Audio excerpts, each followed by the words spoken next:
We have no idea what happened to that. That chassis was on one of our trailers, and I have no idea where it is in the world. So it's So a there is a barn find out there somewhere. And based on the value of those cars today, it's restorable.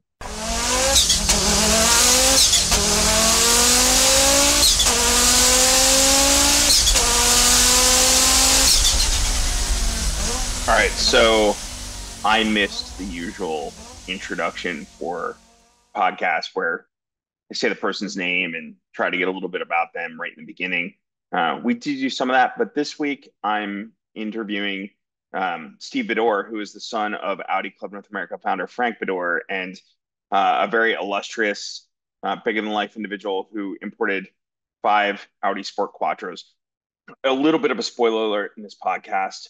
Frank's personal Sport Quattro is at the moment for sale on Bring a Trailer, and the auction will be up tomorrow. So we're going to run this really through quickly and have it up online today, just so you all know before the auction is over, in case that's something you might want to bid on. Sport Quattros are typically worth a lot. That this is Frank's personal one, and also has a bunch of Audi Sport equipment, rally, an engine, transmission, suspension, wheels, whatever that come with it. It makes it extra special and kind of a once in a lifetime opportunity. So we wanted to get that out there and just share that. So there's a lot more in here, like a secret lost Sport Quattro chassis and a lot more that you want to listen to. It's a long podcast. I think you're going to love it, especially if you're nerdy. Before I get into that, I wanted to do a quick commercial for the Audi Club sweepstakes for this year. In case you missed it, Audi Club North America officially announced its 2024 sweepstakes this month, offering one lucky individual the chance to win a new 2025 RS3. Nothing quite captures Audi Sport heritage like the unmistakable exhaust note of a 5-cylinder turbocharged engine, and the RS3 is a testament to Audi engineering excellence. Yeah, and they're not kidding on that. While I am reading the ad script here, the Audi RS3 is fantastic, and the 5-cylinder I have in our Quattro, it sounds just like it, performs amazingly. Really cool car.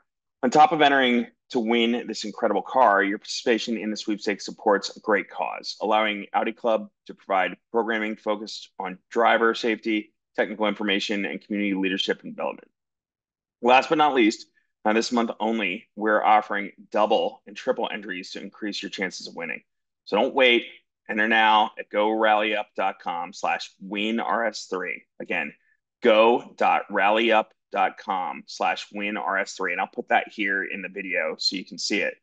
Thank you for supporting the mission of ACNA, and we wish you the best of luck. Now, on to the interview with Steve. Hey, George. Hey, Steve. Nice to meet you. Yeah, likewise. I've heard a lot about you, about your dad, obviously working this club. It's hard not to hear about the Beddors. So much, I'm sure, of this history that's not a lot of the membership is not aware of. So when we saw your car for sale, like, man, what a great opportunity. Excellent. Yeah. And likewise, I got to say, I've your podcast, your interview with Freeman Thomas Oh, was great. He's a very close friend of Eloise Roof, yeah. and I had the pleasure of tagging along with those two Oh, wow. for a long weekend in LA. We hit the Porsche paraphernalia or memorabilia swap meet, where it's the first time that Eloise got to meet Jerry Seinfeld. And then after that, went to Dunkels. But the whole time, to spend that much time with Freeman Thomas and listen to the way he describes design, Right. the history of design. Yeah. And you are quite fluent as well. Thank you. In those circles. And you were keeping up with him. It's like, wow. Hopefully so. You just try and be right. Like it's nice to nerd out a little bit, but at the same time, when you're in the presence of guys like that, I had a chance late last year to go to LA, and I hit him up and I was like, "You want to grab lunch?" And he was totally. Freeman is such a good guy, right? Like he's this design, I think, kind of iconic in the world of designers, and yet he's happy to show you around for me. I stopped in Orange County at the studio there at Myers Manx, and he showed me his TT that he had built specially, and then we went out for lunch, and it was great. And we nerded out for like 2 hours. It was. And isn't he just have this true passion Yes. for cars? Yeah. and really understands, like Lewis, what enthusiasts want and what will speak to them and what will energize them. So Boy, he's quite the find.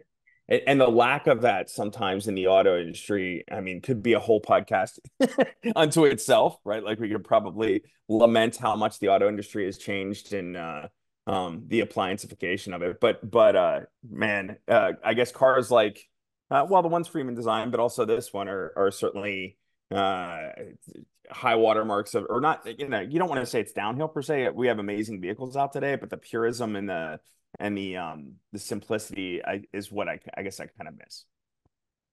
Well, and his describing why he referenced the Sport Quattros, why the boxy shapes and what that achieved, what that says. That was just fascinating. Right. Did you see? I don't want to. I'm not here to do a commercial for a previous podcast we've done, but the other guy we did a podcast with, and certainly interesting to talk to, is Peter Birtwistle, who designed the Sport Quattro. No. So you got to go a little Okay, further back. I'll put that on my playlist. Yeah, you got to go a little further back in our archives, and he has a book too. That is, I think it's like an American Designer Abroad or something like that. But for him, it was fascinating because it was like one of the things he told me was, in given this job at the time, everybody, if you remember the timing, it was like 84, 84. Well, I guess that would have been like 82, 83 that they're designing that car. Everybody was kind of following Jay Mays to the aerodynamic projects, right? So internally within the design department, everybody wanted to work on 5000, or the aerodynamic 100, or the concept cars around that, the B3. And so the boxy stuff had kind of become at that time uncool. It wasn't leading edge. And so it was almost like him being assigned the Sport Quattro was something that like nobody else in the department really kind of wanted, because I guess not realizing the fact that this is, it's a Group B homologation car. It's going to carry weight no matter, right? And yeah, they all wanted to work on the jelly beans, and so he got to work on that, and pretty fantastic. Oh, I'll check that one out. Well, all right, man. I remember a couple of years ago you did the Sons of Hanna Mikkola. Yeah. Vesa and is it Juha? Juha, Yeah. maybe.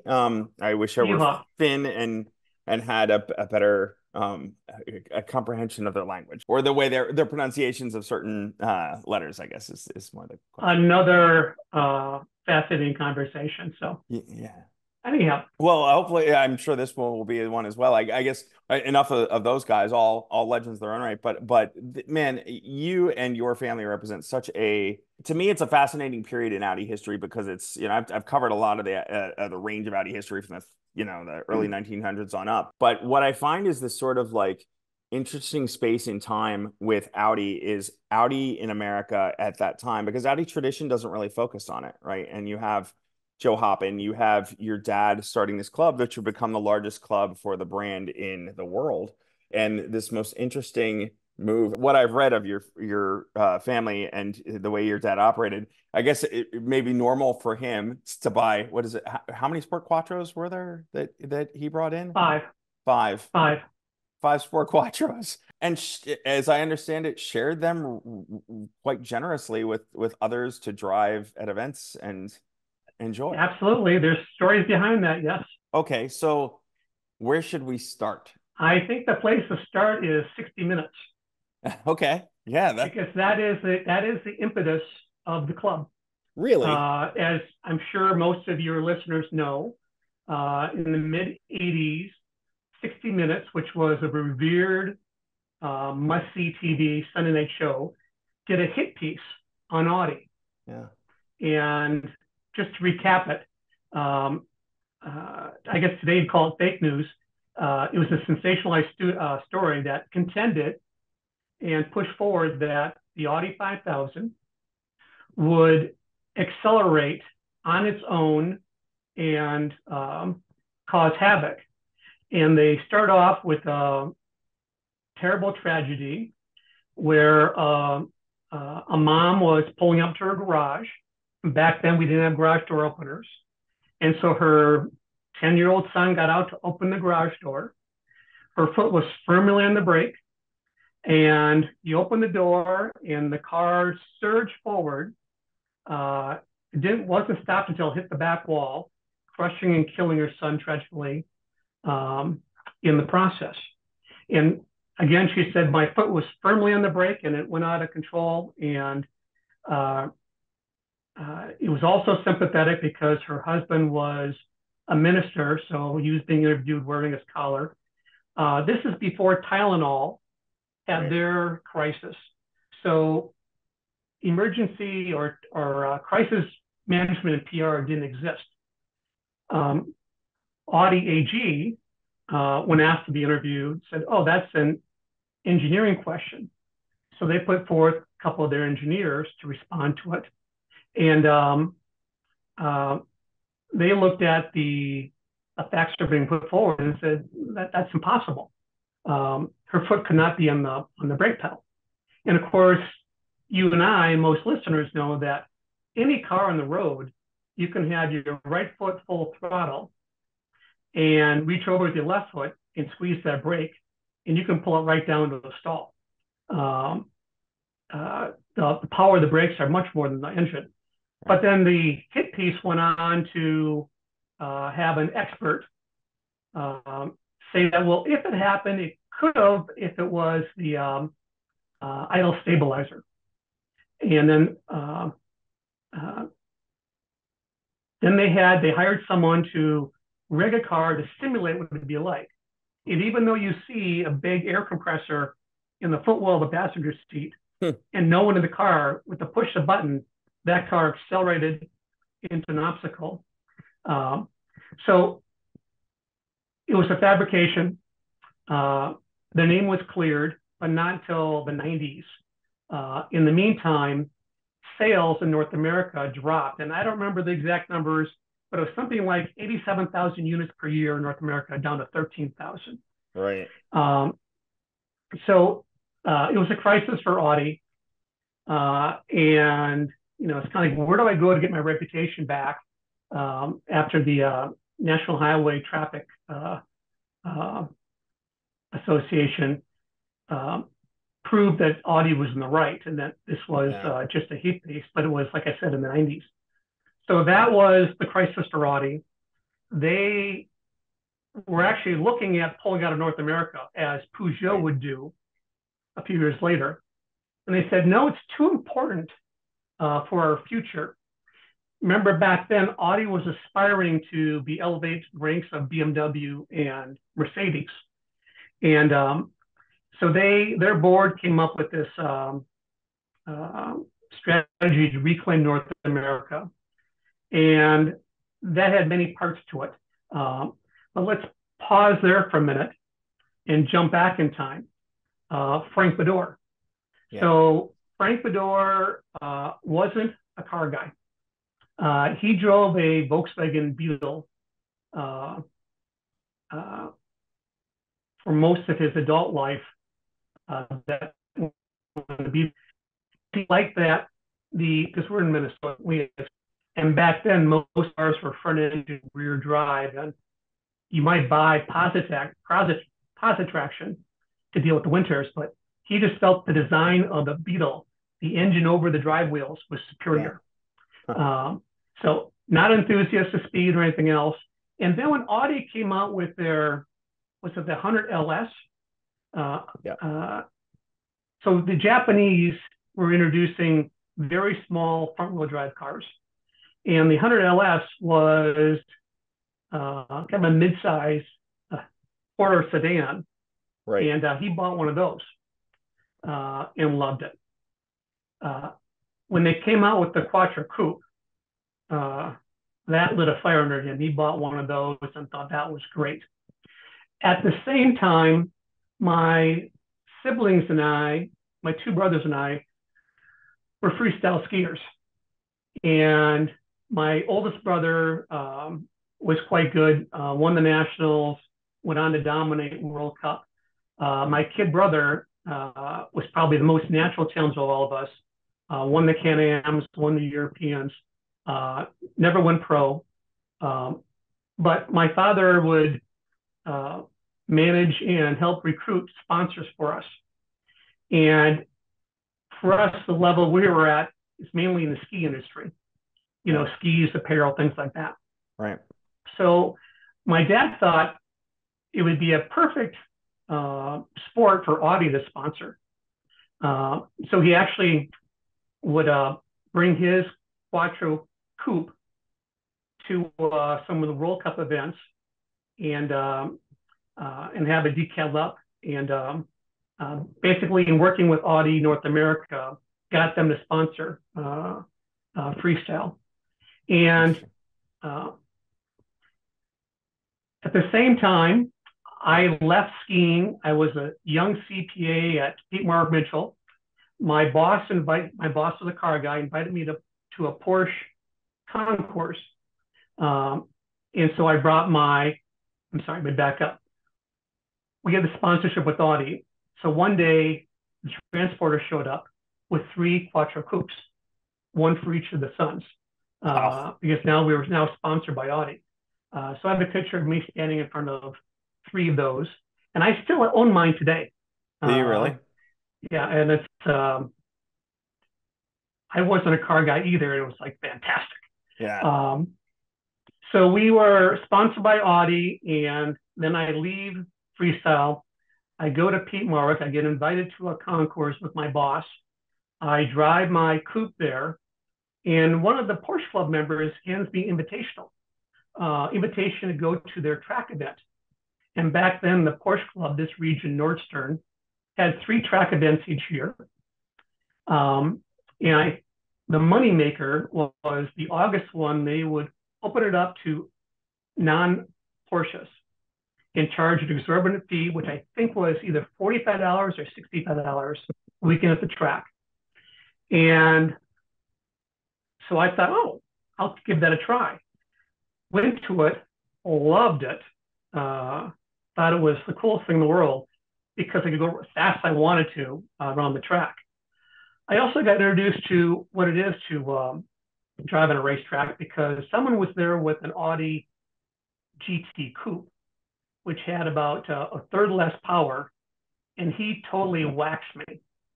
And that's where I started to think about driving and what all the elements are behind a good lap time. Right. So I had a great time.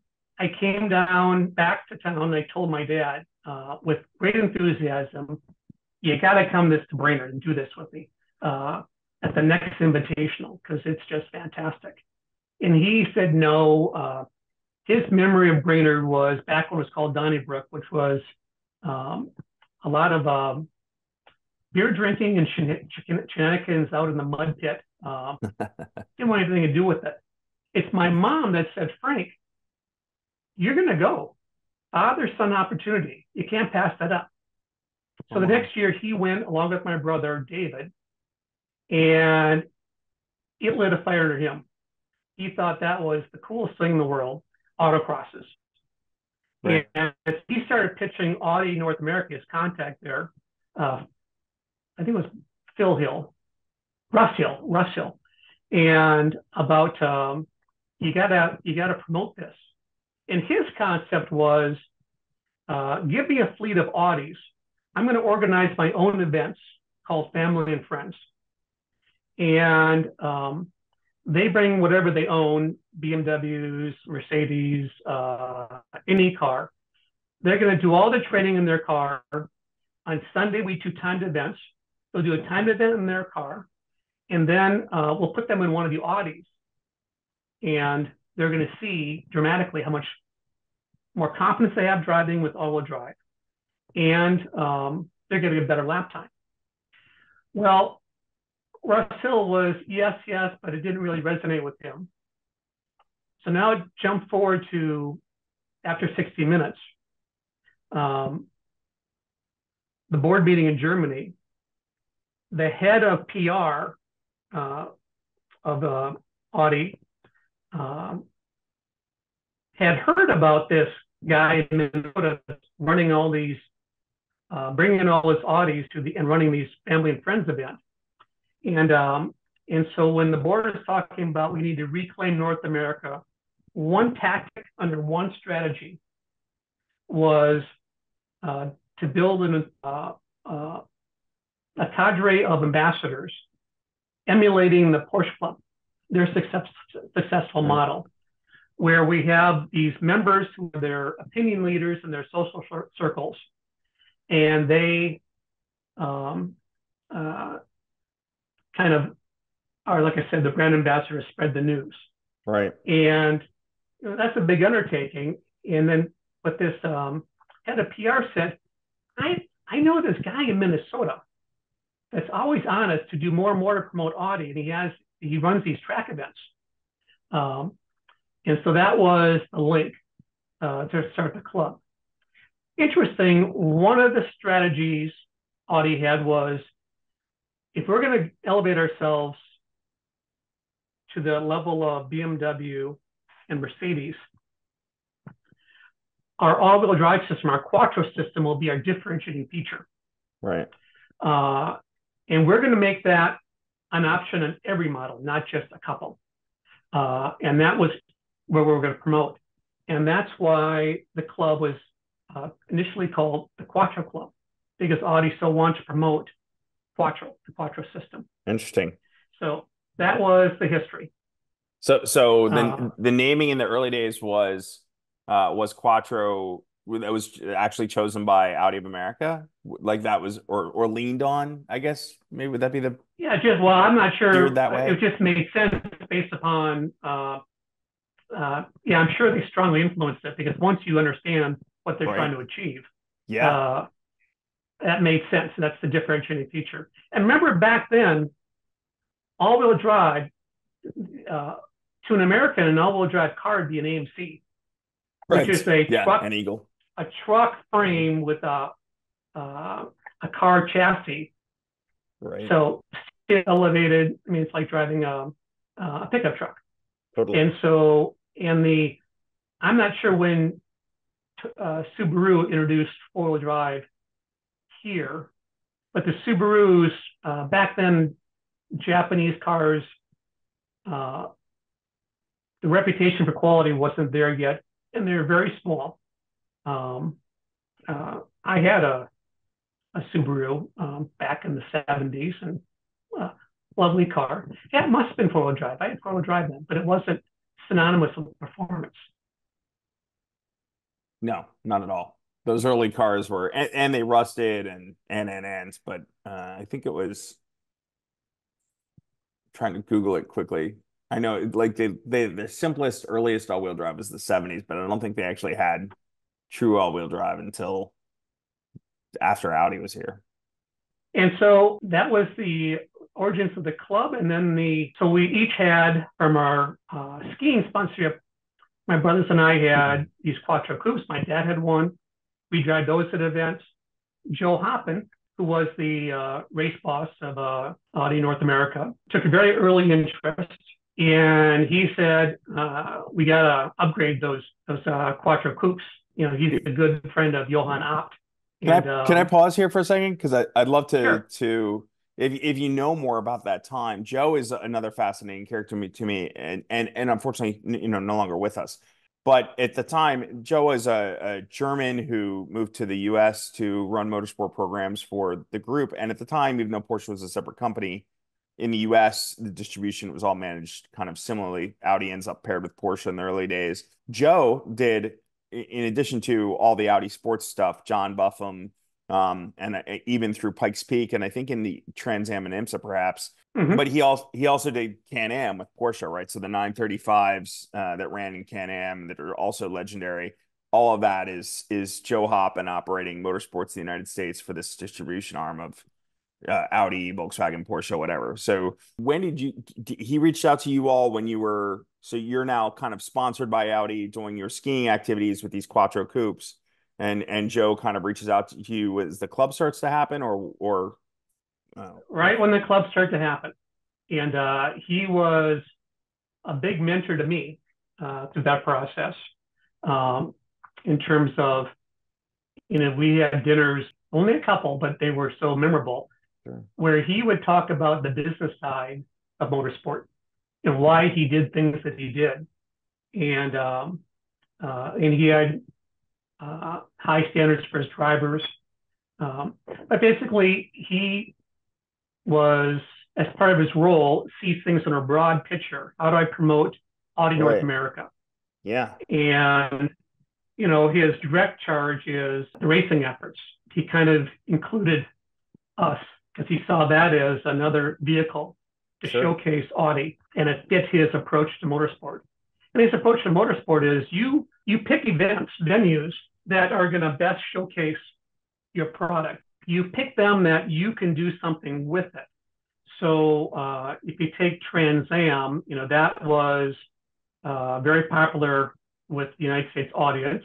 And again, we want to reclaim North America. And then the process of how you win a race before the race weekend, it's all in the preparation. Right. And that preparation goes all the way back to selecting which race event, in this case Trans Am, how to get approved. And so he had I think it was the 200 in Talladega with Unser. Yeah. It was one event, and that was to help convince Trans Am that Audi is performance, Huh. and then how to get the all-wheel drive in. But then he also knew that by studying the Trans Am organization, SCCA, Pro Racing, how they like to equalize performance. So he kind of planned out. He knew that when he started winning, that they'd start penalizing him, and they penalized him with smaller wheels and more weight. And so he had an amazing system where his engine builder, Heinz Lehmann from the rally program, would build the engines for the Trans Am. But each car had 4 engines, one in the car for a race weekend, one in the transporter. Whatever race when the race finished Monday, that engine and whole drivetrain got pulled and flown back to Liechtenstein because reliability was important to project, but also important for the points. Right. So every weekend, it's a brand new engine. And as Lehman's doing his development, his latest ideas are being incorporated by the next weekend. So there was this constant flow of engines going back and forth. And as they started to penalize them, you notice he kept still winning because he had all these tricks up his sleeve because he knew he had to keep playing, sustain that in order to win the championship. Right. And he did something similar with IMSA. You said something that kind of spurred me, where his emphasis on reliability and not wanting to show the cars broken down. One of the things Hurley Haywood said to me once in regard to the IMSA program was that they skipped Daytona and Sebring, and obviously if you're going for the championship, that's a big skip, right? Like skipping those 2 races, but they skipped those races because the way Hurley said it just the cars wouldn't hold up, right? They weren't built for 12 hours at Sebring or 24 hours at Daytona, but they were really, purpose built for the shorter races. And I wonder if part of the thinking there was more not wanting to show unreliability, right? If these cars, expend themselves before the race is over, then that doesn't reflect good on Audi. And so maybe that's what Hurley was saying, and I just read it differently. But it's interesting where I never really thought about the marketing side. I just figured it was a logical, like, well, why spend all the money going there? Because if the cars can't finish the race, then it's a waste of, a very logical German thing versus like a marketing decision. Bad optics. Yeah. And obviously, from Le Mans that when Audi puts their mind to maximizing performance for endurance, right, they know how to do it. But it's those, the essence of that IMSA program was they focused on success for the shorter races, I think. Yeah. So that makes sense. Well, I sorry to go down a rabbit hole with you. You were about to bring up an association between Joe and Opt. I think is where you were headed when I took you sideways. Yes, for the quattro coupes. Okay. And so all of ours were our coupes were upgraded, and we did the track events, and that was great. So they were upgraded with Opt hardware, or? Yeah, I think it was called Level 3. Okay. Joe's son Mike worked for Opt North America, so he kind of oversaw that, and so that was good. But remember, the Quattro Coupe in 1984, ours were 84s. Interesting. Didn't have a whole lot of horsepower. No. Was it 160, 180? And ABT upgrade brought it up to maybe 220, which by today's standards is, you know, you kind of yawn at, but the cars perform well, and that worked well. Well, and back then, that's, I mean, 911. I'm trying to think where they were at the time, but not, you know, the cars were priced around 911. Any idea why you guys were the 84 thing was interesting to me because I've always wondered and never really asked anybody, but like you look at the sales numbers, and of course 85 was very low numbers, but like 83 seemed to be where the meat of the sales numbers are, and then 84 is kind of this year where it's there, but it's not. I don't know. I was always curious why it kind of went high and then drops off so much. And then they facelifted it in I 85. don't think I had much insight for that. I just know Yeah. that in 83, it was new in the scene and it was amazing. That's when my dad bought his. And then that year was promote to Audi that this would be a good fit for freestyle. Right. And so ours are 84s, more a function of it took a year for Audi to be convinced and then Right. give the green light. And of course, long Yeah. history of skiing association with the brand anyway, even today in Germany, but US ski team over the years. Yeah. Like, so that's what a great fit. Yep. Yeah. Freestyle's, you know, a little different than Yeah. ski racing, but you know, you have the acrobatic nature of I think my brother was the first one to throw a double twisting triple backflip Oh wow. in competition. That's a lot of hang time. Yeah. Anyhow, it was the pinnacle of freestyle in terms of attracting huge crowds, especially for the aerial competitions. So it was a big thing back then. So we had those quattro coupes running the at our family and friends events, and we'd go to a local Porsche event. And that's where, when the Sport Quattro came out, my dad started his push for all his contacts in Audi of bring us your hot rods. And so he flew over, and his goal was to get, I just want to see if I can get a Sport Quattro. Right. And my father is a salesman by profession. And a good salesman doesn't focus on what he's selling. He focuses on what his customer needs or wants to achieve. Right. So he came back all excited because when he got to Germany and started talking about the Sport Quattros, there were quite a few. There's quite an inventory unsold. That's true. I forgot they were. And the book, the Bible, I call it, on Sport Quattro, talks about how sales were slowed. Where at one point, based on German law, a couple Sport Quattros Audi had to sell as used cars, not because they were never been owned before. They were never owned before, but because of how many months they were from the manufacturer. This was a little bit before that, but the point was there were 100 plus sitting at the factory. Wow, 100 and plus. Frank And Beddor, what do they build? Like 215? I'm trying to remember the number they built. 214. Yeah, 214, and maybe 160 were for street, and the rest were for the race program. Okay. I don't know the exact numbers, but something like that. Right. Yeah. So, and they see what Frank Beddor is doing with the Quattro Coupes in the clubs, and being a salesman, when he went to do his pitch, he didn't ask for one. He said, I'd like 5. And to his shock, they said yes. Wow. And so that's how the initial ones came across, because they were sitting doing nothing. Right. And here's a chance of they could help promote Audi in North America. I mean, more specifically, Quattro. And that was like 300 horsepower, and that was great. But this is where Joe Hoppen steps in. First, they're not federalized, they're not legal.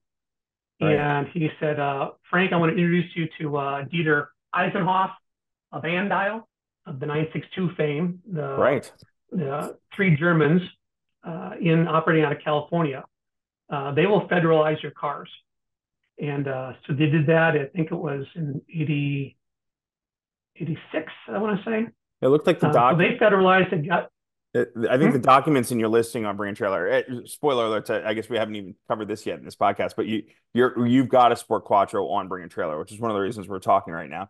I have my my father's, the one that's stamped on the VIN plate, imported by Frank Beddor. Okay. And I want to dig into this car. I think one of the documents in the listing, I was looking through the listing last evening, and what, 1986-ish? Is this about when he's doing that? Okay. And the cars were produced in 84, I believe. Yeah. Well, if we go through that kind of listing, it kind of tells the story of everything that happened. So that's a great place to start. Yeah. So start out with Andal, introduction from Joe Hoppen. And I'm not sure if Andal needed any persuading, but they respect Joe. So that happened, and we passed EPA and DOT. And so there's a few things on the car that are unique due to that federalization, like the front side lights. The yellow lights are not OEM. It had to meet requirements. A few decals, but unleaded fuel only, and things like that. So probably worth noting for people who are watching Sport Quattros in the market, in the US at least, or even in Europe, should any of these five have gotten back to Europe at any point or will get. Yours, in period, they had to be, federalization required certain things, one of which was the addition, most easily spotted, is the addition of those, I call them US side markers on the side of the front bumpers. And so like the car that Audi of America has, which is, I think, is one of the five, has that. And for cars, once they're 25 years or older, which of course all Sport Quattros are at this point, they can come into the US without really any federalization whatsoever, because they've now aged out and the rules become much less stringent. But back then, you guys went through probably a time-intensive and probably costly importation process with Andal to get these cars prepared. And yeah, the easy spot is that US side marker on the front bumper. The tail lights were also US, but we switched back to the Euros. Which, as I understand, I've never imported a car that have imported an older than 25-year-old car, but I've never imported a car as you have through NHTSA requirements. And so I understand a lot of people, once they get the car back, they'll put the Euro parts back on, or to some degree. But there's that side marker for if people are watching the video. Yep, you got it. Sorry. So we get the cars back. Yeah. 300 horsepower, fantastic. Joe Hoppen again. Okay, next we pull the engines and the drive line, and the engines go to Heinz Lehmann. In all of them, or just some of them, or this one? 3 of them. Okay. In 3 of them. If I may ask, were they all red? No, they weren't. No, I think I saw them in 99. 2 were red and 1 was white. Right. Okay, that's right. I think I saw the cars in Monterey in 99 at the Historics. Mm-hmm.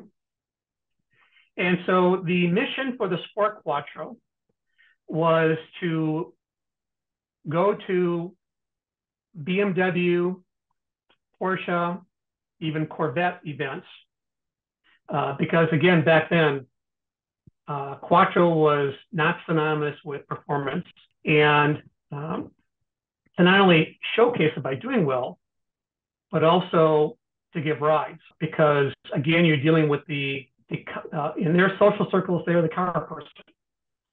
And so if you're an attorney going to the Porsche event and you come back on Monday and around the cooler, they say, how was, George, how was your weekend up at Road America? You get normal, it's great, blah, blah, blah. But if during that weekend, a Sport Quattro was there, and it was the fastest car on the track, and you got to have a ride in it. Yeah. There's a certain amount of enthusiasm that comes with that. I'll give you one of my favorite examples. My first time getting into a Corvette event at Brainerd was just fantastic, because first of all, it was huge. Over 100 cars entered for track time, and hundreds more filled the paddock for display. It was just a full. It's almost like one of the biggest spectator events they have. It wasn't, but it was just packed. They didn't know what to do with this German car. I was going to say, so they put me in the race category, which Okay. for the Corvette Club is primarily GT1 tube frame cars. And it's an autocross, and their rules are no passing anywhere in the track. And if you catch under the car, just wait until you come around corner 10 of Brainerd, and the starter will see that the car in front of you is holding you up. We will black flag that person. They can pull off to the pit lane and then do a rolling start to pull in behind you. I've never been against tube frame silhouette GT1 cars. Right. And I'm sitting upright with a license plate and in a Sport Quattro with a Heinz Lehman engine. And they release us. And in the first lap, I'm working my tail off to reel in this GT1 in front of me. And of course, on the front straight, he blasts down. But then corners 3 through 9 are all to my advantage. And I reel them in, and I slingshot out of 9 to the point where I can hang with them down that straightaway into 10.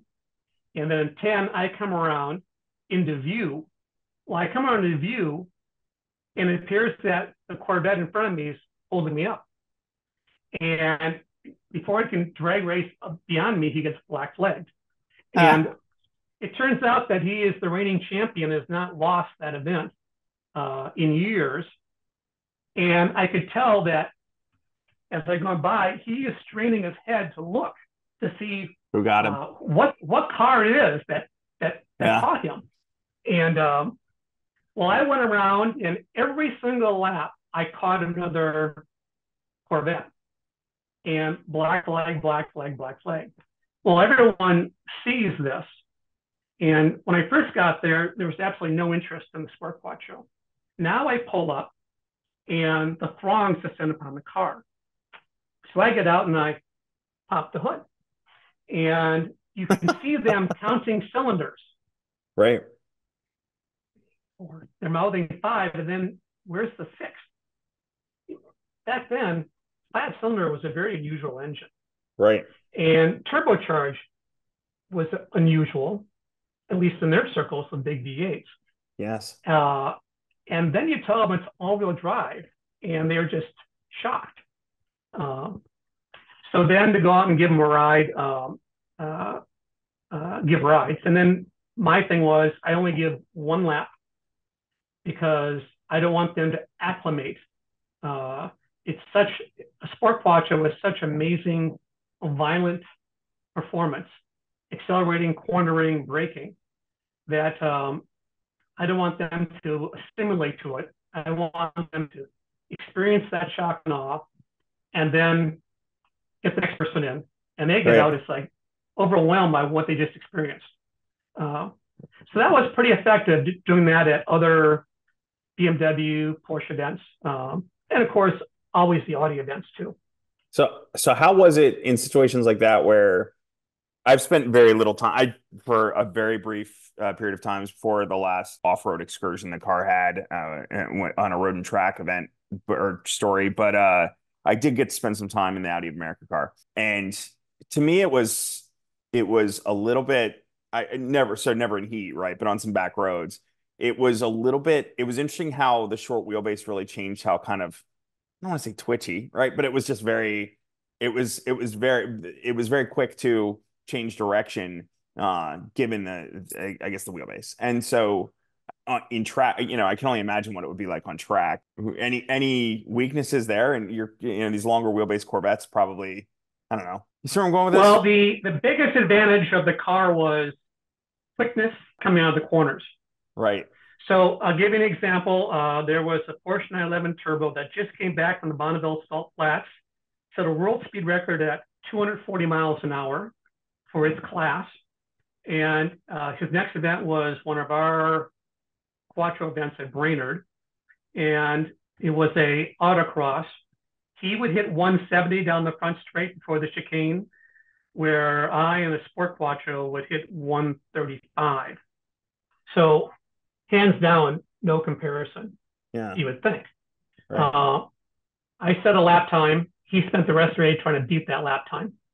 And when you break it down and look at, well, how could that be?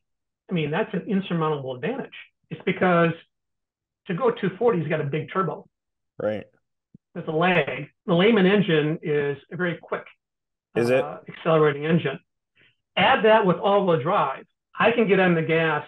Usually full throttle was pretty much at the apex or shortly thereafter, sometimes a little before, but extremely early compared to him. Right. Plus you're probably putting the power down immediately too, right? Where if he comes out too hot, even if he builds boost, he's just going to spin and lose time. I could carry more speed, I think. I could certainly get power down earlier. So in a time trial, I could set a better lap time. If it had been a race, then I would have qualified ahead of him and he would have beat me in the race. Because at Brainerd, he would take the lead. I would reel him in. I would have to, it'd be awfully hard to pass him early enough in the back to get enough of a lead to overcome, to be insurmountable for him to not be able to make up on the next straight. But it was a good example of its quickness. It's not how fast you are, it's how quick you are. And the quattro coupes were extremely quick and great power. And you could do an awful lot with your left foot to help rotate the car. I also, on track, liked locking up. So the car comes with two differential locks. I can lock the center differential, which locks the front to the rear. Right. And I pull it's right in the dash, and it lights up showing which differential. Yep. Pull it all the way, and it locks not only the center differential, but the two rears. Because especially running with slicks, I needed to, you could put all that power to the ground, and it worked nicely to kind of stabilize the car, locking it up like that, which is counterproductive. Counterintuitive. You would think that locking all would be only for off-road. Yeah, that's what I would have thought. I found an advantage on the track. All right, so the Lehman did the engine, and of course all the specs for that are on the listing on Brand Trailer. So we're checking. They were the builder for throughout the rally program into Trans Am, and I think in IMSA as well, correct? And Pikes Peak, did they do the building for all of that as well? That's my understanding. Yep, and the Talladega car. Okay. The 200-mile-an-hour Talladega car. And so if you got these cars, and I'm jumping around a lot. So the transmission was also rebuilt. Transmissions went to Heinz Klug, who did the transmissions for as a subcontractor for the Works program. And the main thing for our gearboxes was to do a higher ratio ring and pinion to pull down the gearing. Okay. Because again, our focus wasn't top speed. Our focus was on quickness. Right. And by having the taller ring and pinion, we compressed the gearing. And that was, I'm not sure anything else. I think the synchros were Motorsport or beefier. I'm not sure what else Klug does when he goes through a gearbox, but Klug gearboxes. And 3 of the cars were built to that spec. To those specs. Mm-hmm. I mean, I guess AOA's car is not. No. Yeah, I was going to say They were for their purposes. They want one that's as original as possible. Yeah. So because they want to promote Audi and have one that's as close to original as possible. That was my first. Understand? I'm I'm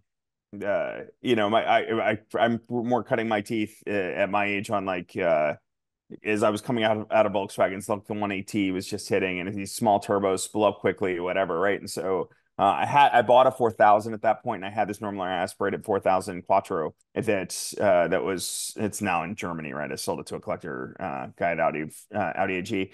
But the driving that Sport Quattro, it was like until boost hit, it was a 4000, right? Like it wasn't. I didn't want to drive it like if it were my car, I might be differently, but it's Audi's prized thing, right? So I don't want to be driving it like in heat. And but once boost hit, man, it was, and I know for the trick in the day then, right, for all the rally car drivers, I'm sure you guys learned it because you owned the cars, was just keeping it on boost, and it was this amazingly fast thing. One of the tricks they had in the rally car that your listeners will find interesting, I call it the bang bang system. Okay. Was the 6 spark plug in the exhaust manifold, so that when they the rally driver. This is only in the rally cars. Was this in your No, Lehman we didn't cars? have No. this. Okay. When you lift off the gas, you have the wastegates chirping, which is a beautiful sound. Right. But the rally cars had kind of a harsh bang bang. Some fuel mixture would invariably go into the exhaust manifold, and they had a spark plug there to ignite it. Huh. The sole purpose was to keep the turbos boosted up or spinning.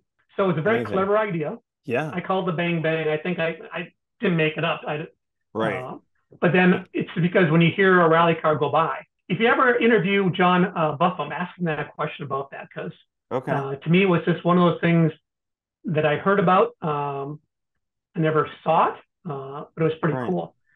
I will say that compared to the Audi North America original Sport Quattro, the Lehman engines it was the best sound. You know how your intro to this podcast is it the IMSA race car? It is. Yeah. That sound of the chirping when they lift off the gas, Right. that such a beautiful sound. Yeah. The Lehman engines, the ones we have, produce that. Huh. So at full boost, when that wastegate, when you lift off the gas and that wastegate does its thing, it's just Right. So- which, as a driver, I don't want to be lifting, but it was so fun to hear that sound that Right. it was gratifying when you come off the gas to hear that. I remember the first time encountering that at Monterey in '99. They had all the Audi tradition cars out there, and that car would go out on track, and you'd be like, at first I wasn't sure, like, are they chirping the wheel? Like, what is that? And it's funny now watching. They just did some demonstrations. The '90 IMSA GTO is in the country this summer for a couple of events, and Cool. we were able to do. It was going to Amelia Island, and so Club was able to get it lined up to have Audi Tradition demonstrate that and the '85 Michel Mouton Pike's Peak car, which is also in country, that had been restored, and those were demonstrated at two different dealers, Audi Jacksonville and is it Greensboro, South Carolina, and so yeah, when they would go around, it was amazing to watch all these fans there at the dealership going through exactly what I was going through in '99, which is like, what is that noise, right? Like, and it's such an interesting thing when you first encounter it, and then it's just so memorable. Yeah, it's so memorable. So this car does this normally. The car that's for sale now on Bring a Trailer and your other. Right now we have the boost turned down. Okay. It was retired from active duty. My father passed away in '07. And so it's kind of like put out to pasture, a racehorse put out to pasture. I try to get it out at least once a year to burn through some gas and to have fluids go through the car and exercise it. But that's probably worth emphasizing then in this too. I mean, correct me if I'm wrong, but I'm taking from what you're saying. This isn't just one of the five, and it's not just even one of the three Lehman cars. This is Frank's car. And so the guy who founded the club, the guy who made all this happen, this is the one he chose for himself and had built for himself. So this one is pretty special. Good point. You're right. This is the one this is the one that his car, all his track events, the one he brought to Virginia City. Right. Okay.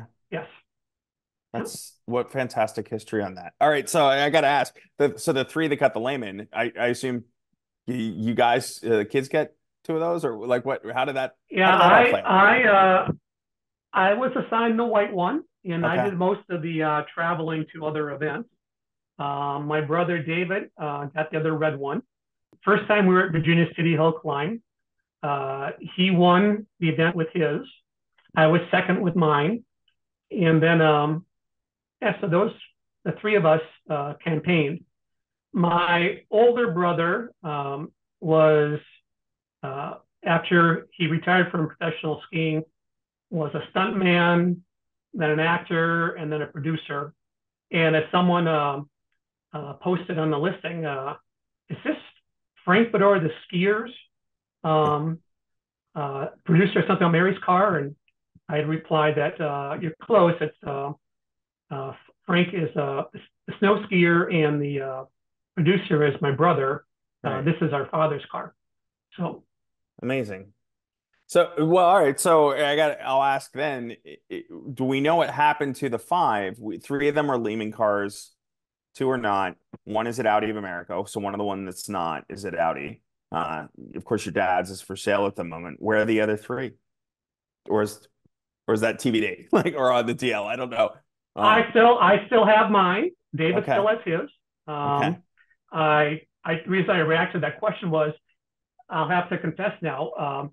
So the fourth one I rolled at Brainerd. Oh no. And it was totaled. And I look back and think, so back then it wasn't as valuable as it is today. Right. Sure. So it was a lot easier to total a car back then. Right. And through a series of unfortunate events, my dad did not want that car chassis stored on the premises because people are coming, and it doesn't look good to have a rolled Sport Quattro tucked away under a cupboard someplace. Yeah. And so we had someone else hang on to it, and he had a body shop business, and we stripped it of all the good stuff, and because it was just a total. But then that business went bankrupt, and we have no idea what happened to that. That chassis was on one of our trailers, and I have no idea where it is in the world. So there is a barn find out there somewhere, and based on the value of those cars today, it's restorable. Yeah. But that's the mystery. So fascinating. I know that. So again, I've spent time in the AOA car. I'm curious if they all. I don't think they all did because I've also been in the Audi at least one or two of the Audi Tradition cars. Yours, the AOA car, and so I assume yours maybe yours were all the same spec or not. Had like what looked like a factory roll cage behind the vinyl of the A pillar, and you could feel it along the vinyl of the roof line, like a. It seemed like structural underneath that wasn't like the vinyl came out a bit more. Does that mean, or that would have been standard on all Sport Quattros? Somebody told me it was an optional factory roll cage. I don't know if that was urban legend or I can't speak to that. I can say that, for example, our father's car that is on Bring a Trailer, it had a bolt-in roll cage, right? Which we removed. Yeah, and separately. So that wasn't integral to the chassis. That was a bolt-on part. I don't know the origins of that, whether that is was made here or made there. This is different. This is what I'm talking about. I'm not go through your photos while we're talking, but of your dad's car. But in the Audi of America car, where I noticed it was like where the A pillar hits the dash on the inside of the car. Certainly it was more bulbous than my 4000 was, and I had an early like a small bumper, so it's very similar car. I guess they use these chassis right when they, but it almost had like a cut in the dash where the A pillar then met the dash to like there was a structure behind that vinyl that was not in an Quattro. It's not in a 4000, but it's in this car, and I wasn't sure if that was a Sport Quattro thing or if it was unique to option package or whatever. And I thought somebody at Audi told me that was like an option or something. Don't know. I can tell you that our bolt-in roll cages, the A pillar, you pop out the front speakers, and there is a flange. There's a flange underneath there that you bolt to. All right, so I ask you another question about that Audi of America car because I'm gonna guess they were all in your possession. It's like your family's possession at some point. The other thing that I noticed that was unique about the Audi of America car is you pop open the ashtray and there's like a period correct built-in hidden radar detector. So I don't know who's doing that. That's a Beddor edition. Is it? So there is a member of the Audi Club, Steve Fong, back when radar detectors used to be a big box that'd be on your dash. Yeah. That people would hide it by putting a Kleenex box over it. Right. He took, at the time, the best radar detector was made by Escort. And he took an Escort, and his business was called Remote Systems. He would remote them so that you could hide it away. And he would put a radar detector in the front, and if you wanted, he'd put one facing backwards. And then he would hide the display somewhere in the car. So that is a Minnesota entrepreneur. That's fantastic. Did they all get them, helping minimize the number of speeding tickets as a result of it's just inevitable when you have a sport quattro. I assume your car or this car or the car that's for sale don't have don't have that. So that's unique to the Audi of America. If it did, we took it out. Yeah. Interesting. All right. Other question on changes and modifications. So these three are built to these various racing specs. The speed lines would have been the speed line wheels that you're selling, the hollow spoke with your dad's car. Those are rally. I assume Audi Sport rally spec wheels. That very rare. I believe they're made of magnesium.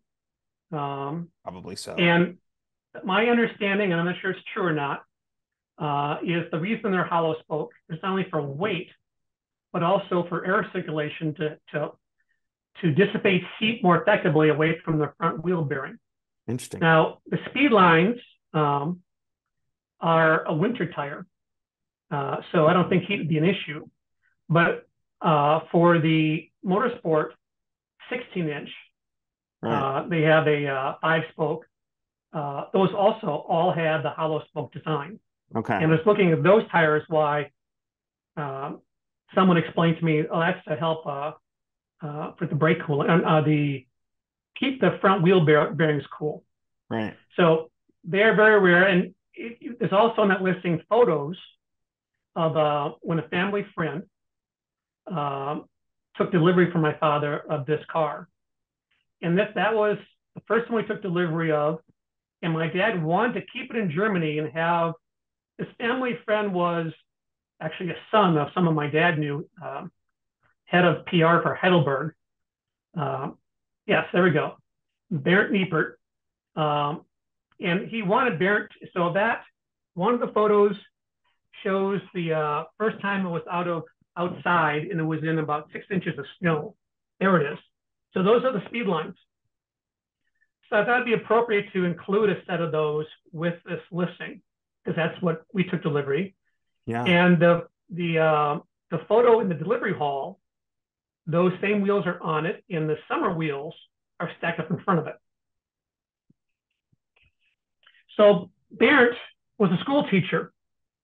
Was doing this as a favor to this friend of his father's, Frank Beddor, and so he wrote this wonderful letter to my father about what an experience it was to have the Sport Quattro for a period of time. And again, my father wanted him to put some miles on it because if there's any bugs in it or anything that needed attention, he wanted to flesh that out by the cars in Germany. And so Audi could address it. And his son, Matthias, was, looks like about, 8-10 years old at the time. Right there, yeah, he had that picture. Loved the car and viewed it as his car and referred to it as his car. Yeah. And then there's a picture of all of Bernd's students. There you got it, around the car. That's fantastic. So that photo album, along with the letter from Bernd, is included with the listing. I just think it's a cool part of the history, a personalized part of the history. Yeah.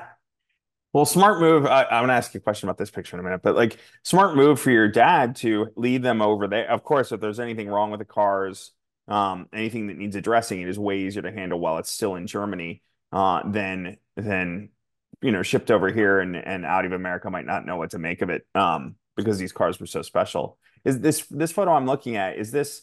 I saw an RV off. If I move, it's just going to drop it out of the picture again. Just the code I'm getting off of Bring a Trailer, but I see a bunch of Sport Quattros there. Is this a facility in the U.S.? I saw a camper that looked like a U.S. camper, but I also know that early Audi Sport was in an old supermarket. So I don't know in Ingolstadt. We weren't Audi Sport. We were the Quattro Club, and again, it goes back to the support we had from Audi North America. Right. Yeah. Basically funded this facility. Okay, and so this is in the U.S. and this is Audi Club. That's in Chanhassen. Okay. If we had a close up, it says Audi Club headquarters. And so this came about once the Sport Quattros were in the picture. The building to the left was the shop, and we had, I think, 3 lifts in there. So Joe Hoppen, again, says, okay, get these Sport Quattros. I'm going to send over my son, Ken. So Ken Hoppen was from the VW rally program in Europe. And I was very happy that he actually lived with me for a year. Huh. To have a year living with Ken Hoppen and all the knowledge that I learned just hearing his talk about the cars and his objectives, he set up that shop. For example, he spent a lot of time with the Worth salesman, going through what he wants for nuts and bolts. And I just, as a young guy, I thought that was odd. I mean, I thought the focus would be on the car lifts and things like that. Right. His first thing was getting Worth in there and getting a good assortment, because Ken is trained in the German way. So I got introduced to torque wrenches and multiple torque wrenches, what they're used for, and you use them in every nut and bolt. Every nut and bolt has its torque spec. And if you ever take a nut or bolt off the car, you drop it. It goes to the ground to be swept away later. You never put it back on. Really? It's just imparting this German ethos of the proper way. And you don't just do tight to that snug. You look up the torque spec and you put it to that torque spec. And then you calibrate your torque wrenches every year. And so he set up the shop and was receiving was to basically maintain and oversee. Then the next year, his work is done. Mike Hoppen comes in, and Mike is more of a support race weekend to race weekend. So some of the handwritten reports that are in the listing from the history of this car when my dad drove him at track events, I think those are Mike Hoppen's writing. And he lived with me for a year. So I was very privileged to know and be mentored by Joe Hoppen and to spend so much time with Mike and Ken. And then in the winter, so Joe Hoppen said to my brother and I, you need to learn car control.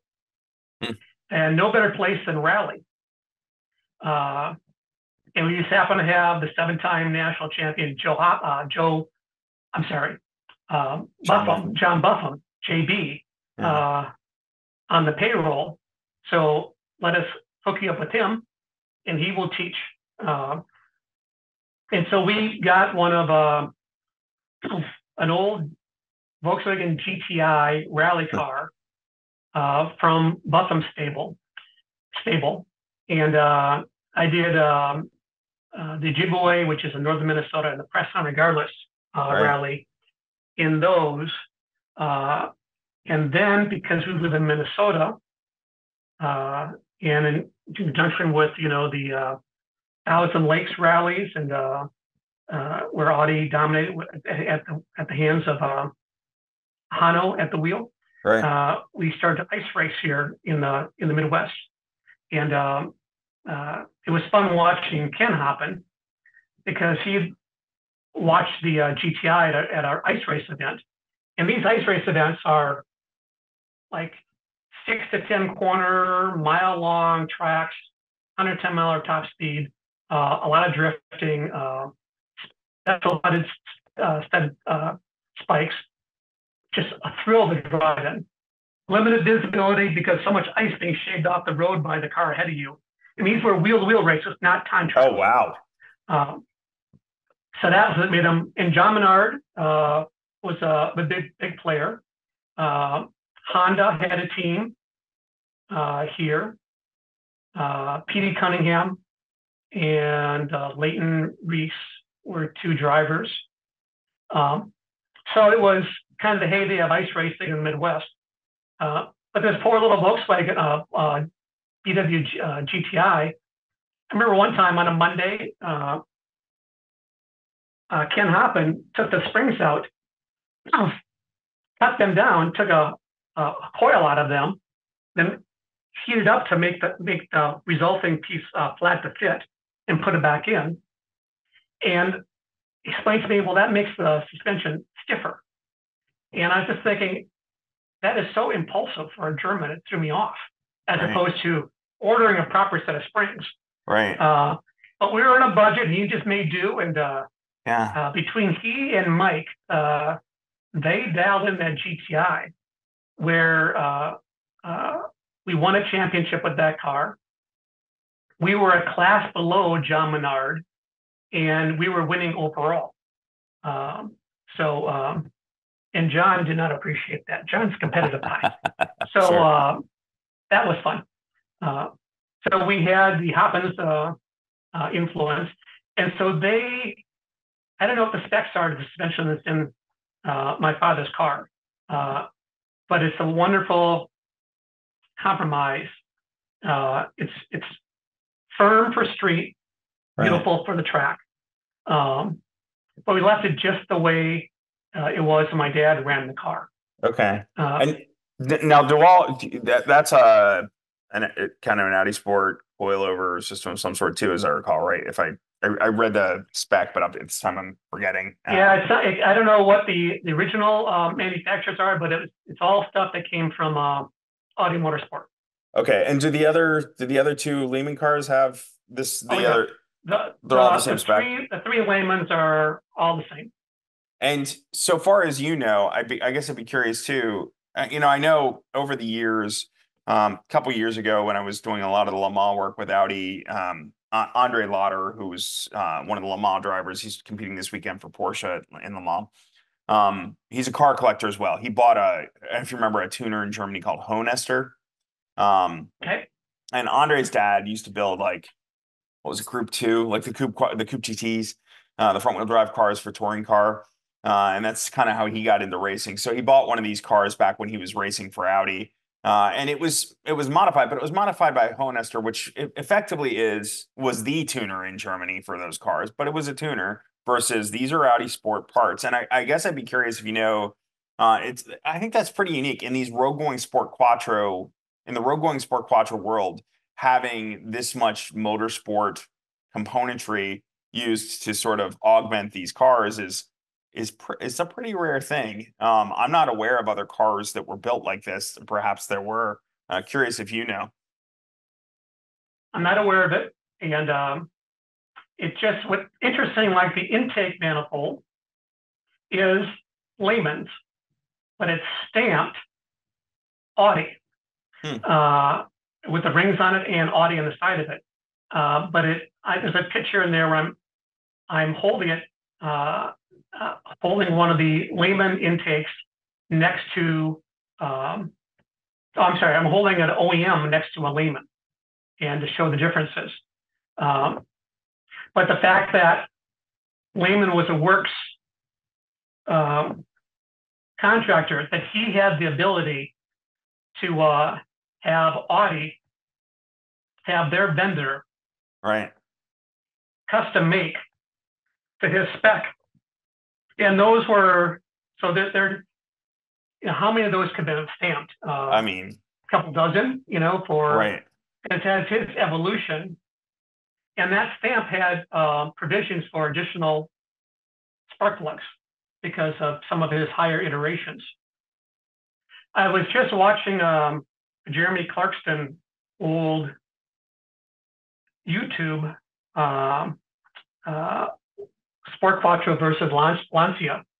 And as they were showing the engine bay, I noticed the exhaust manifold. It's the same one that's in my dad's and our other three Lehmans, with that all handmade, but they're sleeved. So there is exhaust, it comes out each port, it comes out a few inches, and then there's a connection that's sleeved that's not welded together. It's just held there. And the reason is because to deal with the heat coming off an engine, that first few inches gets very hot, has different expansion characteristics than further down on the exhaust manifold. Right. So you always have the risk of, if it's a one-piece exhaust manifold, of cracking. His solution was to weld these sleeves on so that it provided room for the first few inches of the tube to expand. Genius. I think of the craftsmanship. Yeah. If you look at that closely, to weld that so precisely, all 5 of them. So it was fun to see an old video of it's either an S1 or S2 Sport Quattro, Right. and realize that my father's car has the exact same right. exhaust manifold. The intake was different. The intake was another iteration that was on the S2 than the layman has for us. But we were, by layman standard, we were very detuned because he was able to go on to get, I think it was 1,000 horsepower out of that 5-cylinder. But these are, I mean, these are 440. These are modified, but they're effectively streetable engines, right? So the ones in your cars are drivable, or the race cars are not quite something you would typically drive on. That may have 1,000 horsepower, but yeah, you would not. Yeah, exactly. So, well, I'm curious then with Joe. So this is where it all comes back to Joe Hoppen for me, right? The fascinating way he was able to make things like this happen, right? Whether it was your ice racing experience, whether it was these upgrades for this car, the connections he must have had, and you know, of course, they were trying to run their own rally program here, so I'm sure he had the hotline to wherever he needed in Germany to go. But like even just watching like the motorsport programs, we touched on Trans Am and GTO. Pikes Peak is another where one of the stories I'd heard too, it was like it goes to the showman. I think Joe also was. So he wasn't like a typical, very logical German as well. At least from what I can tell, I never met the man. I heard another one where you had this rivalry in 84, 85. Michelle kind of left her mark, not necessarily positive on some of these like kind of Colorado locals who didn't like seeing a French woman in a German car coming in and showing them up. And also Sport Quattro. She ran. Her car was not E2, but like with Bobby, the co-driver. Oh yeah, with the 84, yeah, with Fabrizia in the passenger seat, which is amazing too, right? Like she had a little bit of ballast, but she's like, I'm not going to do that. That's crazy. I need a co-driver. And from what I understand, he talked her into not running the co-driver because he wanted the outright win in 85. But then I heard in like 86 he had this idea, and I've never asked Michelle about this. I talked to her very rarely and very little, so I haven't had the opportunity. But I think it was John Buffum who told me this was that Joe kind of had this idea to run the two of them in 86 to run Bobby and Michelle. There was such a rivalry between the two of them in the time that like to run them both and let them run two cars, I guess, up the mountain and see how it goes. But for whatever reason, Michelle didn't continue. Wouldn't surprise me. Joe Hoppen was a showman. He understood the promotion side of motorsport. Right. And he had such great influence on the sport throughout his history. So yeah, he was, again, I feel very privileged to have him kind of adopt me. And my first pro ride was the World Escort Endurance Series at Sebring with Hurley Haywood as the co-driver. And I got the phone call from Joe that any young man just dreams of. Right. Steve, I need you in Sebring in 2 weeks. Bring your gear. The team will pick you up at the airport. I'll arrange tickets. And now it turns out that I was thrilled by it. So glad I did not quit my day job. What happened was politics. The Audi 200 was in a lower class in the, I think they had GT the top and then A and B. I think Audi was an A and SCCA was going to bump it up to GT. And Joe was fighting that. So we entered two cars in the at Sebring for the Enduro. These are Audi 200s? Yes.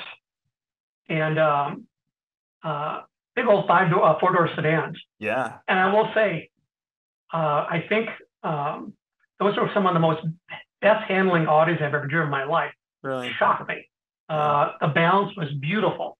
A little underpowered, but it certainly didn't belong in the GT class. Well, he wanted to demonstrate that. So he didn't tell me this, but he knew it wouldn't have a good result. And to give credibility to his argument that doesn't belong there, he had Hurley Haywood as the entered as well. So you have a marquee name alongside an unknown, Steve Beddor. But I've never been, it was just so fun I didn't have my pro license, so I show up at the registrar, and I had enough other credentials, and Joe paved the way, so I got my SCCA pro license, my first pro race. We did terrible, but that was by design. And that was my first and only pro ride for Audi. And then they pulled out of that winter. Joe pulled out of the Escort series that winter. So again, I'm glad I kept my day job. I think so. Hurley told me once about, I thought he said Road Atlanta, but he told me about these 200s like pre-Trans Am, right? Like Joe's. Yes, it's pre-Trans Am, yeah.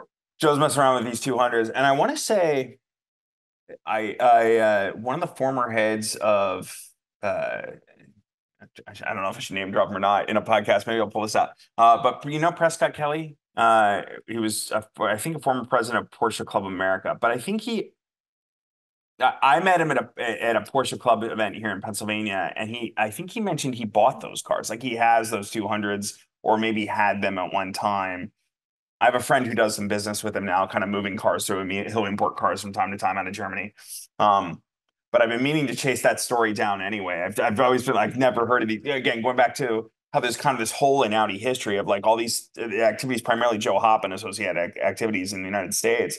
And there's really very little. Audi of America doesn't seem to keep track of its history like Germany does. And if it's a worldwide thing, something that had worldwide ramifications like Pikes Peak or Trans Am, Audi has a record of that at Audi Tradition. But when you start talking about like these activities that you guys were involved with, it's such a fascinating part of AOA's history that like it just seems untold, right? Like these 200s are another example of like they didn't really get on Audi Tradition's radar, and so there's no memory of them, right? Like I hope you can track those down. As I said, I was going for a big they handle. They were dialed in. It was just a pleasure to drive. Yeah. So I also say Hurley, I've met him before.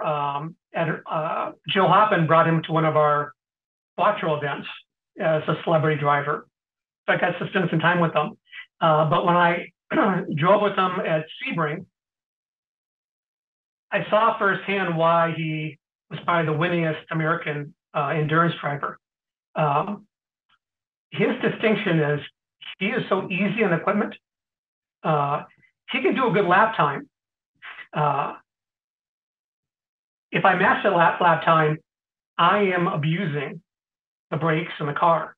Right. He's so smooth and so gifted.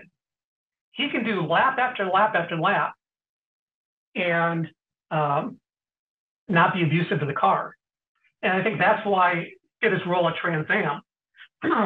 They'd have Hans Stuck or Walter Röhrl be the rabbit, and he'd be the turtle. He'd just be there in the hunt. And so often something happens up front, and boom, boom, boom, he was there to podium at the end. To secure those points. But it was very educational being with him to absorb, understand his driving technique and how he was just so good at preserving equipment. Right. Quite impressive. Fascinating. You mentioned Pikes Peak. Again, Joe Hoppen invited my dad and brother and I to come to Pikes Peak, and whenever Walter Röhrl won, 87. 86, 87? 86, 86 is Bobby Unser. 87 is Walter. Yes, yeah. And of course, back then, that's when it was a real gravel road. And I think that might have been the last gravel road year, or the last record year. Walter set a record I'd have to check this, but I'm fairly certain Walter set a record that year that was never beaten before they paved the road. Well, actually, not quite. Rod Millen beat it in '94. Okay. But that was, I'm saying how different the road is. Yeah. In '94, it was all gravel. I think the Sierra Club sued, and they had to start paving it over time. And I'm not sure what year it was. They paved a mile or two in the middle before the halfway part. But in '94 and '95, we didn't have that, I don't think. Okay. And if it was paved, it was instant out. But when Walter Röhrl raced in '87, there were chunks of rock that you need a standard car wouldn't clear. You needed a little higher. It was perfect for the rally car. Right. And Hoppen had a helicopter, and my dad and I were in it amongst a bunch of other dignitaries, which is fine when you're following some of the slower cars. But before we got down to the Unlimited, when Walter's going to roll, a pilot radioed, "You need to get one of you guys out of here, because in order to follow him, I need to shed weight."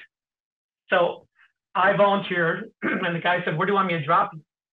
Well, I'd never been to the mountain before, and I said, "Just below the W's was a little landing pad." So I actually hiked up in the W's and was physically on the road. And I was on the corner in the W's, no one else was around me, where Hooligan, Ken Block. Ken Block, Yeah.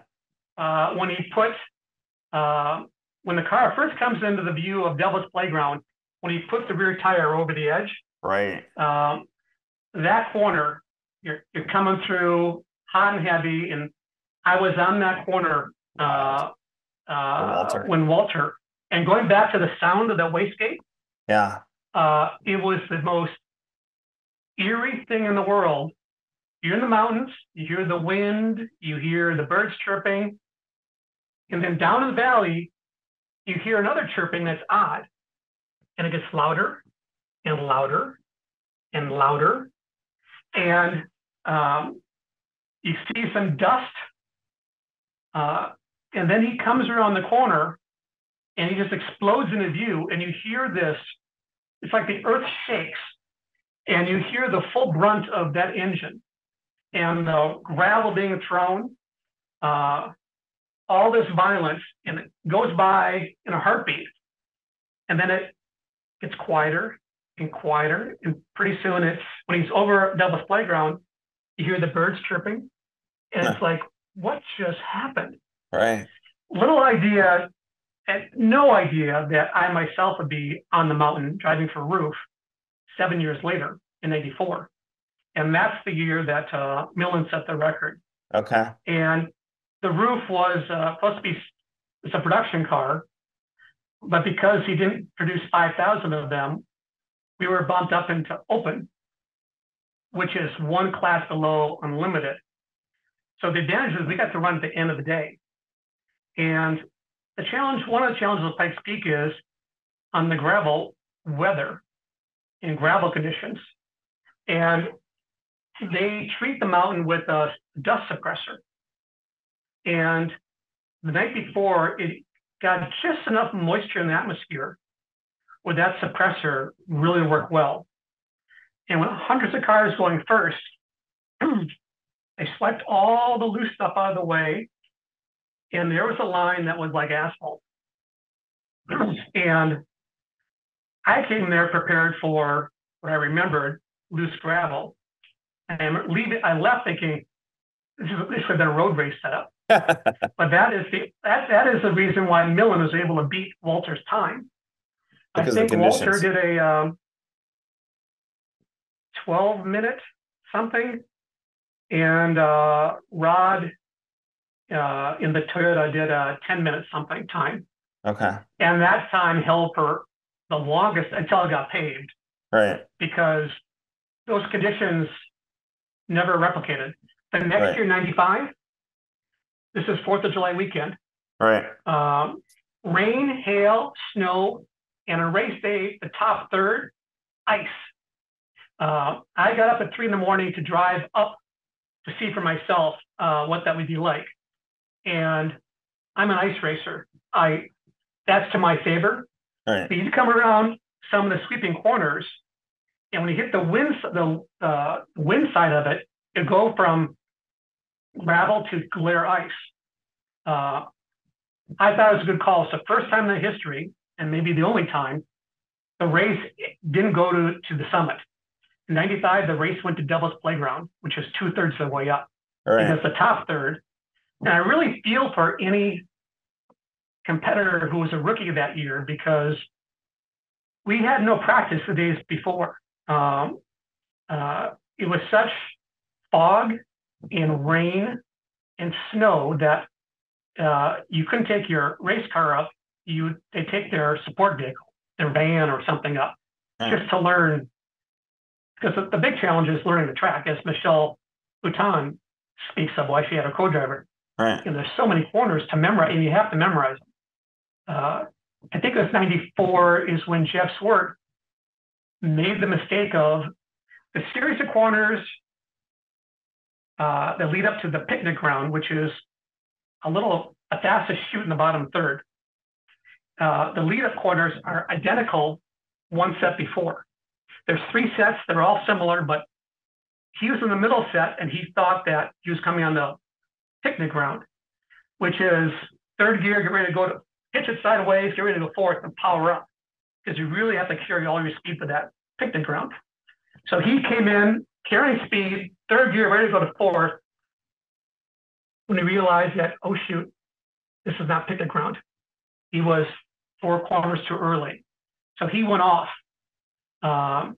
with a brand new 993. Oof. And miraculously, it was day 1 of practice. They got all the parts shipped in, and his crew working in the hotel parking lot day and night, put that car back together. And I think he won the showroom stock. He won his class that year. Amazing story, but right. It underscored the importance of you need to memorize that corner. Anyhow, that's the Joe Hoppen, Walter Röhrl, phenomenal. And Walter Röhrl blew the community away with that 12-minute time. And it stood until the road changed, where someone else could own him. I understand that's the same. His car is the same chassis as Bobby's, is the 86, but it was, by the time 87 comes around, it's like tube frame, and like it is totally evolved, I think, as much as that B2 Sport Quattro had ever been evolved, right? Like that car is the and part of it too was Bobby insisted a few of the rally tricks come off the car that he didn't know or understand or like. Walter Röhrl, so for example, the bang bang system, Bobby didn't like that, so that wasn't on his car. Walter, being rally, knew the damage of that, so it was on his car. Joe Hoppen had shared some of the details of things that they wanted Bobby, because Bobby was part of the old guard. He was Unser's our king of the mountain. They owned that mountain. Right. And so from a PR standpoint, they would get more bang for the buck having Bobby at the wheel and winning it. It makes sense that he would have wanted to do a Michelle-Bobby rivalry to help push him. But the Unser name, especially at Pikes Peak, had such credibility. But there were a few things that I think the other one was some mechanism to control the bias on the four-wheel drive. I don't remember, but I just know there's a few of the rally tricks that Bobby wanted off the car because he wasn't acclimated to that. Right. And quite particular about what he wanted, right? Like I think it might have been the sequential gear shift. Okay. He might wanted to have shift gates versus up, up, down, down. Yeah. Something like that. Yeah, perhaps. Yeah. Cool. Well, I guess I'm fine to keep going. I know we've been on for a while now, so I just want to make sure, one, that I'm being considerate of your time, but also if there's anything else in regards to the car that perhaps we ought, given the car is what, as we've chatted, this, I'm going to turn this around today so that we'll get this live, and hopefully in the distribution people can find out. Like, for instance, I'll run a blog post too to make sure that people know this was Frank's car. Like, that's kind of special, one of five is neat, but being that car in particular, I think is really probably noteworthy. Is there anything else we want to draw attention to with this car, or interesting stories around it, or anything like that? I think we're good. I think I don't want to push the patience of your listeners. Well, I'm guessing if they're still in, they're nerdy as we are, so we got no issues. The ones who weren't in it for the long haul are long gone. So yeah, it's a very special car, and Frank was a big proponent of Audi. Really, always push on them to send us your hot rods. I will say that he was a big advocate of the Abus. That's another car that the lines for that really spoke to him, and he the concept did the full court press of everyone he knows in the Audi organization in Germany, including, I would love to find the letters he said to Piak, Dr. Piak. So I know he wrote to him about, you need this car, you need to build this car for the brand. And, he probably committed to buy a half dozen or something if he did it. Yeah, well, that would have been his style. So we're talking, this is I say Avis probably just because I'm a US accent, but like 1992, 93, 94, I can't remember offhand, but it's they showed the W12 in that car. JMA's designed, looked like the Streamliner, polished aluminum. Audi Tradition has it now, keeps it at the museum. Amazing car. That's the car.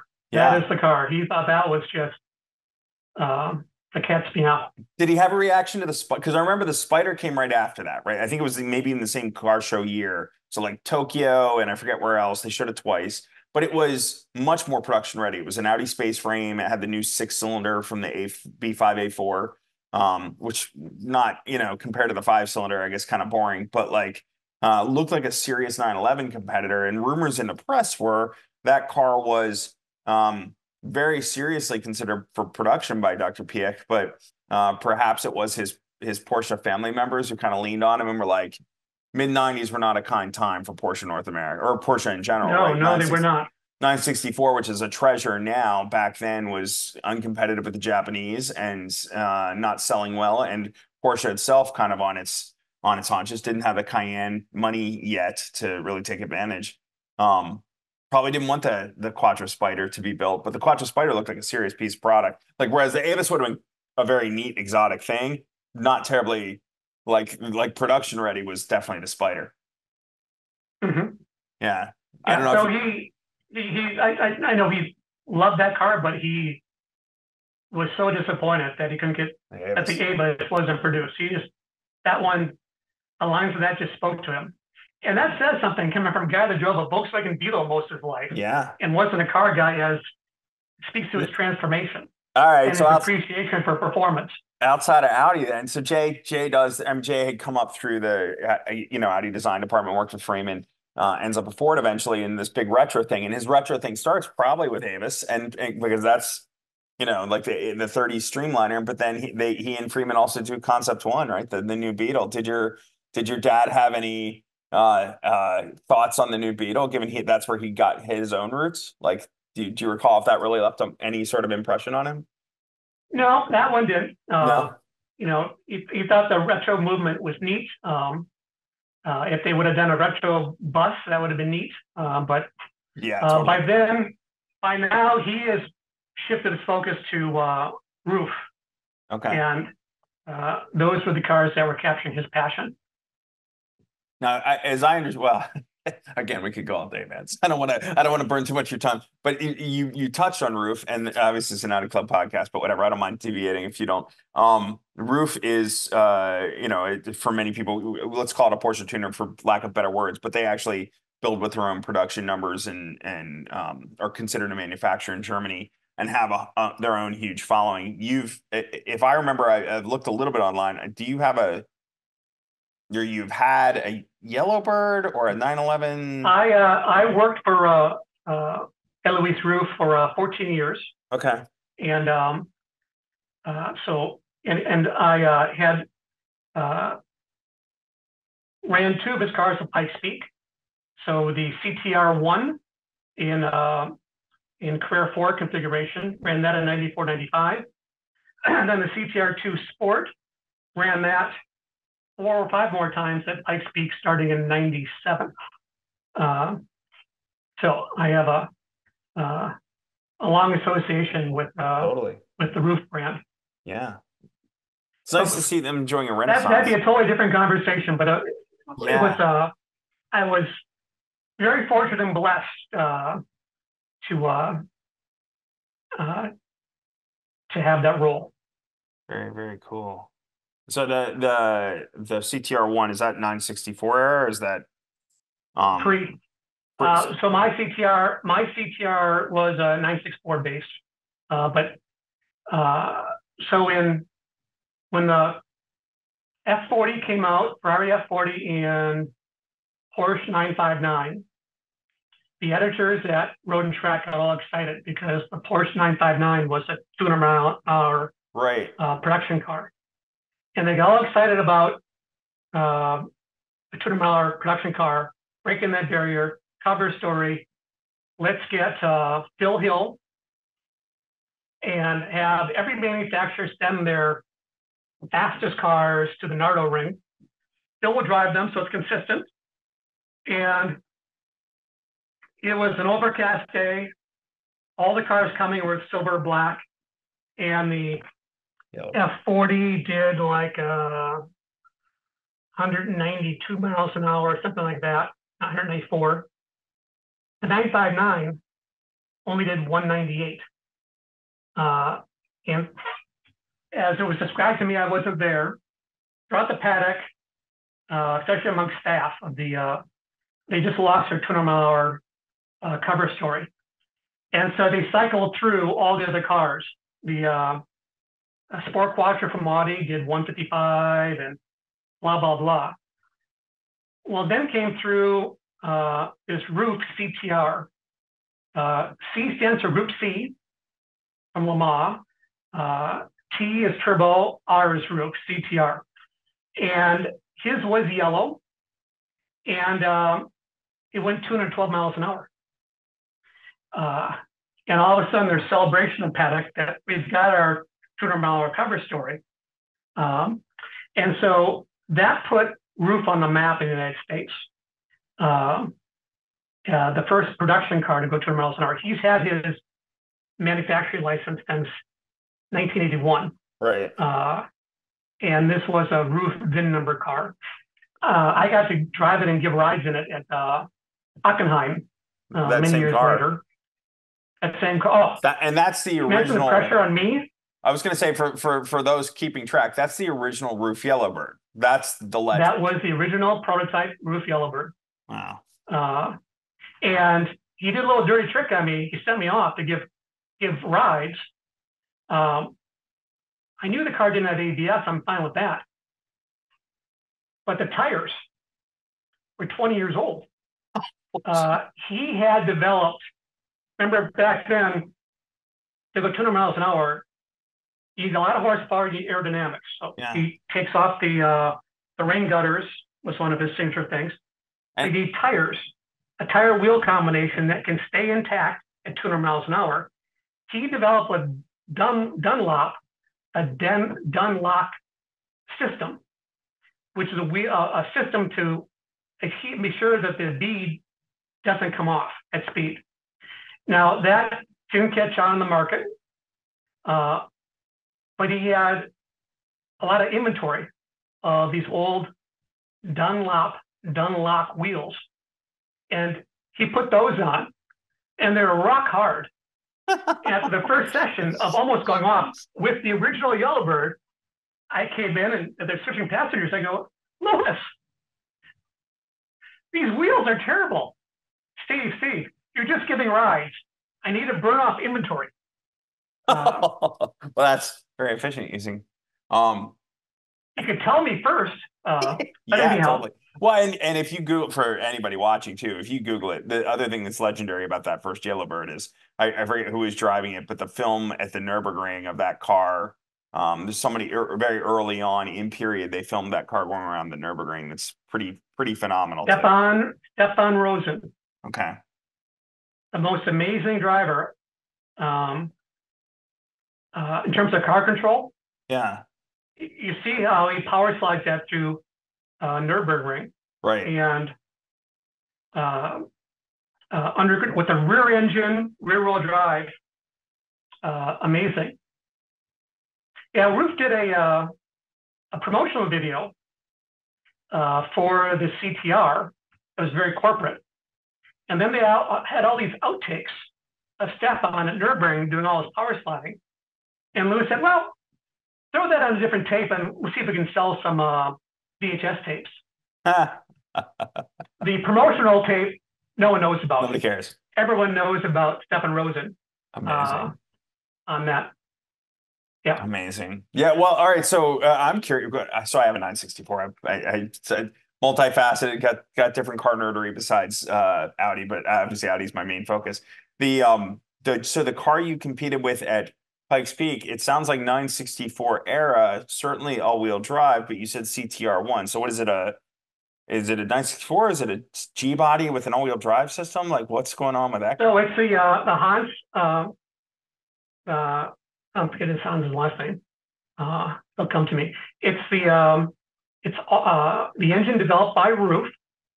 So it's a twin turbo with intercoolers in the engine bay and scoops that send airflow through it. So it's basically the Yellow Bird chassis, a Yellow Bird car with the four-wheel drive system in it. Awesome. And is that the Porsche? Remember back then, it was the mechanical four-wheel drive system. Interesting.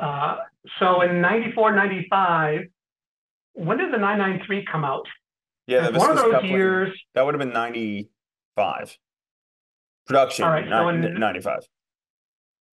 One of those years, Jeff Swart, I think it was 94 actually though, had the 993. It was the first time I ever saw one.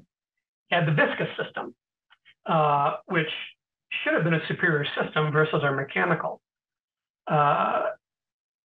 Jeff would tell you that he didn't care for it. Wasn't as effective. But you just have to watch the start at his car at Pikes Peak, because you're starting from a dead start.